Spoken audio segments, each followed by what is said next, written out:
वो लग जाता है, ठीक है? तो इसको मुख्तसर करने के लिए या इसको ब्रीफ करने के लिए जो है मैंने प्रोग्राम बनाया जो प्रोग्राम जो बेसिकली ये तीनों पैरामीटर जो आपके ना लिख देता है, ठीक है? और इसको आप इस्तेमाल करके, ठीक है, अपने प्रोजेक्ट को आसान कर सकते हैं, अपनी जो है लाइफ़ को आसान कर सकते हैं, ठीक है?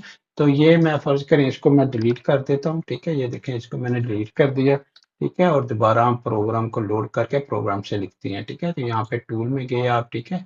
ऑटो लिस्ट में गए और विजुअल लोड एप्लीकेशन के अंदर आपने प्रोग्राम लोड करे, जहाँ पे आपने रखा हुआ है, वहाँ आपने उसको सिलेक्ट कर देना है। ARCD का प्रोग्राम है, ठीक है? इसको सिलेक्ट करें और इसको आपने ARCD से ही एग्जीक्यूट करना है। ARCD आपने लिखा, ठीक है? और जो कह देगा कि प्रोग्राम लोड हुआ है, अगर प्रोग्राम नहीं लोड होगा तो वो आपको मैसेज भी देगा प्रोग्राम नॉट लोडेड, ठीक है? उसकी कोई अगर वजूहात बन रही है, कोई प्रॉब्लम बन रही है, ठीक है? तो किसी किस्म का कोई इश्यू आ सकता है, तो अगर कोई भी इस तरह का इश्यू होगा तो प्रोग्राम फिर लोड नहीं होगा।